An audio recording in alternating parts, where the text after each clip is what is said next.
नशा मुक्त बिहार कर दिए और नशा वाला सरकार बन गई। बोलना गुनाह है तो फिर भाषा क्यों है, राष्ट्रभाषा क्यों है? जो भी तमिलनाडु में वो फोन करके बोल रहा है कि भाई हम फंसे हैं मुझे बचा लो। खुद जब इसको फेक बता रहा है तो कौन सपोर्ट करेगा? अब बात गौर कर रहे हैं क्या? यदि बिहार सरकार को, जब सरकार ही खुद फेक कह रहा है, बिहार सरकार को अच्छा से छानबीन करना चाहिए और इस पे कड़ी से कड़ी एक्शन लेना चाहिए। बिहार सरकार जवाबदेही बन जाएगा ना कि अपन मजदूर को दूसरे राज्य में क्यों भेजा। इसलिए बिहार सरकार नकार रहा है, कह रहा है कि नहीं। अरे आप लोग फेक न्यूज, आप लोग वीडियो देखते होंगे सोशल मीडिया पे। अभी हम वीडियो देखे हैं, तमिलनाडु से उतरता है, वीडियो में क्या बताया गया? हिंदी बोल रहा है, हिंदी मारो इसको, मारो। आखिर हिंदी बोलना गुनाह है तो फिर भाषा क्यों है, राष्ट्रभाषा क्यों है हिंदी? बिहार सरकार को जवाब देना चाहिए ना। ऐसे बताते हैं तमिलनाडु जितना भी लड़का अभी सब आ रहा है, सब आने के बाद क्यों बोलता है कि वहाँ पे लोगों को मारा जा रहा है? अगर फेक है तो बिहार सरकार फेक है तो जो भी तमिलनाडु में वो फोन करके बोल रहा है कि भाई हम फंसे हैं मुझे बचा लो, कुछ कीजिए। उसको इतना डर है तब ना बोल रहा है। बिहार का लेबर मजदूर अभी जा रहा है सब बाहर, अपना छोटा छोटा बाल बच्चा छोड़कर। आपको अपने फैमिली से अगर 2 साल दूर रखा जाए तो आप तड़प के मर जाइएगा आप, क्योंकि आप मजदूर नहीं है। अगर आप मजदूर रहिएगा तो मजदूर के ऊपर क्या बीतता है वो एक मजदूर ही समझ सकता है। बिहार सरकार नहीं समझ रहा है। बिहार सरकार एसी वाली गाड़ी, एसी वाला विधानसभा, एसी वाला रूम, सब फैसिलिटी तो बाहर क्यों निकला? क्या बाहर निकलेगा? उसका 25,000 रुपया सैलरी है, 25 लाख रुपए उड़ा दे रहा है। कहाँ से उड़ा दे रहा है? हर बार भ्रष्टाचार। अच्छा भ्रष्टाचार छोड़िए, एक चीज मैं कहता हूँ कि हम बिहारियों के साथ सिर्फ अन्याय क्यों होता है? पहले महाराष्ट्र में मारा जाता है, फिर गुजरात में मारा जाता है, आज तमिलनाडु में मारा। पूरे देश के हर कोने बिहारियों को ही क्यों मारा जाता है?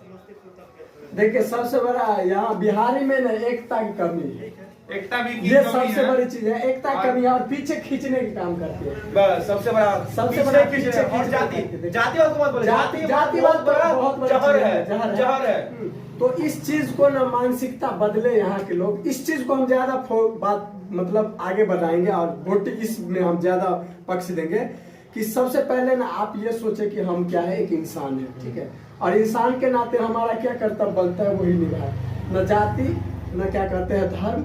हमारा संविधान हमेशा हम बोलते हैं, सभी को बोलते हैं कि आप सबसे पहले हम बोलते हैं कि संविधान को आप मानो और संविधान को फॉलो करो, ठीक है। फिर आप अगर कहीं गलत हो या कहीं सही हो तो आपको अधिकार सारे कौन देंगे? तो सरकार देगा। आज हम अगर बातें कर रहे हैं तो मेरे पास क्या अधिकार है? आजादी के अधिकार है, लोकतंत्र के अधिकार है, सवाल पूछने का अधिकार है। इसीलिए हम आपके सामने पेश आते हैं और बोलते हैं, ठीक है। नहीं तो फिर क्या है कि अगर जैसे साउथ कोरिया में किम जोंग उन है, मार देता है, राजा है, तानाशाही चलता है, तो हम उस चीज से आजाद हो गए हैं। तो इस चीज को फायदा मुझे उठाना है, आप लोगों को उठाना है। बस अब जैसा कि हम सब जानते हैं कि अब 2024 में इलेक्शन होने वाला। अगर इस चीज पे इलेक्शन है, अगर जैसा कि बिहार के लोग साथ हो रहा है और आज केंद्र सरकार इस पे चुप है, तो हम सबको आगे आके एक निष्पक्षता के साथ, जातिवाद और हर लोगों को एक निष्पक्षता के साथ एक नेता चुना होगा जो हमारे लिए सोचे, आपके लिए सोचे, हर एक इंसान के लिए सोचे। ऐसे नेता को चुनिए।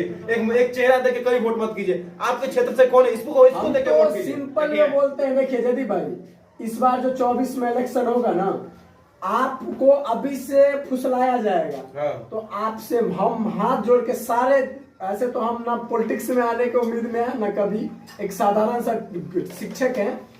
आप अपने बच्चे का फ्यूचर बर्बाद न कीजिए एक ऐसे सरकार चुन के जो खुद लूटता है और आपके बच्चे को फ्यूचर बर्बाद कर देता है। तो इस बात को ना सबसे अच्छा है कि आप एक ऐसे सरकार को चुनिए जो सारे चीज क्या समझे, तो वो समझे कि ये मेरा क्षेत्र है और इसको विकास करे, ठीक है। क्या हुआ है ना, नीतीश कुमार नशा में चलेगा, ठीक, नशा मुक्त बिहार कर दिए और नशा वाला सरकार बन गए हैं। वो बताइए, मतलब यही तब ना यार, मतलब बिहार मर रहा है, तमिलनाडु में, या आप चुप है बैठे नशा में है। अब खुद जाना चाहिए वहाँ पे और खुद जाके वहाँ पे बात करना चाहिए। सीधे सीएम से बात करता कि हमारे बिहारियों के साथ आगे ऐसा क्यों हो रहा है। अगर नहीं होता हमारे हर बिहारी को जितना लिस्ट है सब बिहारी क्या कीजिए यहाँ पे। सुनिए, अभी जो अपने बिहार राज्य में जो सरकार है उसका कभी आप स्पीच सुने हैं?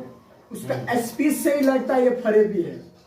यदि मैं गलत नहीं बोले, इसका स्पीच जब सुनिएगा ना, भाषण, उसका भाषण से ही लगता है वो फरेबी इंसान है। वैसे बहुत कुछ है उनके लिए बोलना, लेकिन वही ना बोले कि हम मजबूर हैं कुछ बातें और कुछ नियम के कारण, नहीं तो क्या बताए, हम तो वही इस शहीद आजम के चेले हैं जो क्या कर सकते हैं और एक क्षेत्र के लिए क्या किए हैं वो।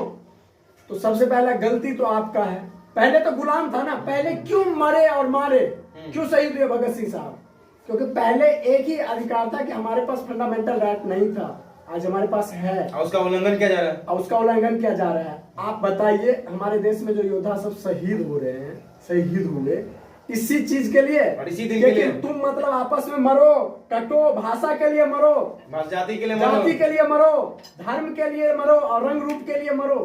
अरे इससे अच्छा तो वही था कि हमारे देश में कम से कम अंग्रेज था तो क्या था। अच्छा एक चीज बताइए, अच्छा इस तरह का नहीं होता था अन्याय, इस तरह अपने में तो नहीं मरते थे, दूसरा मारते थे। हाँ, दूसरे तो अपने में मार रहे हो।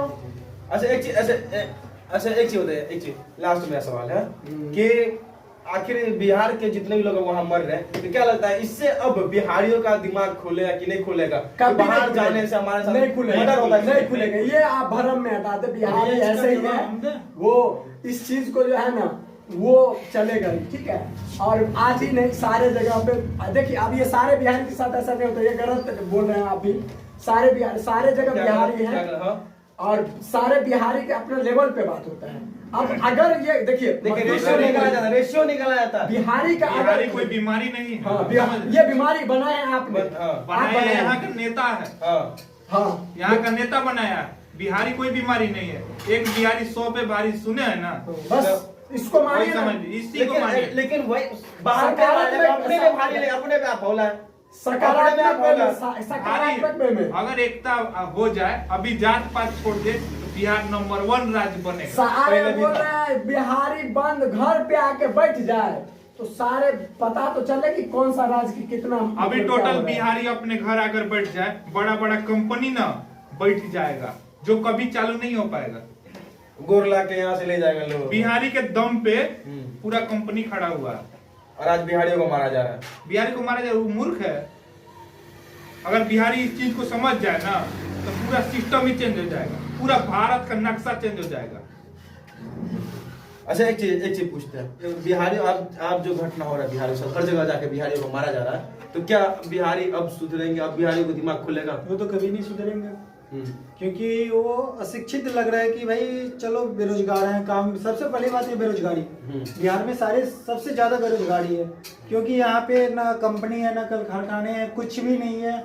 बस बच्चे पढ़े लिखे हैं, IAS IPS जितने भी हैं सारे बिहारी हैं, नंबर 1 में। सरकारी नौकरी के चक्कर में ही लोग पिटाता है। और सर क्या? हाँ जी बिल्कुल। सरकारी नौकरी के लिए गार्जियन भी प्रेशर होता है कि भाई 4 लाख 5 लाख 10 लाख ऐसे गार्जियन खर्च कर देता है। लेकिन यहाँ पे क्या है ना कि कंपनी नहीं है, दूसरे स्टेट जाते हैं पेट भरने के लिए, वहाँ पे जाते हैं तो फिर मार होता है, वहाँ पे उसकी हत्या हो जाती है। क्यों? क्योंकि इसका कारण एक ही है कि हमारा सरकार भ्रष्ट है, खराब है, इसको अलग करें। और सबसे पहली बात कि यहाँ पे कल कारखाने लगा जिसके कारण हमारे बिहार के लोग जो भी है कहीं भी ना जाए, और जब नहीं जाएंगे तो दूसरे कंपनी खुद बिहार में आकर स्टेबल हो जाएंगे और इन्वेस्ट करके वहाँ के मजदूर को अपना बिहार स्वर्ग बनेगा। दूसरा जो हम स्टेट जा रहे हैं उसमें जैसे है उसी के अनुकूल रहेगा। बिल्कुल। तो चलिए आज जैसा कि अभी हमने बात कर, इस सब के बारे में आप लोग क्या सोचते हैं? और तमिलनाडु में जो बिहारियों के साथ हो रहा है, और ये कोई पहली बार नहीं, पहले से भी दूसरे राज्यों में बिहारियों को पीटा गया, इस सब के बारे में आप लोग क्या सोचते हैं? और साथ में नीतीश कुमार के बारे में आप लोग क्या सोचते हैं? जरूर कमेंट कीजिएगा।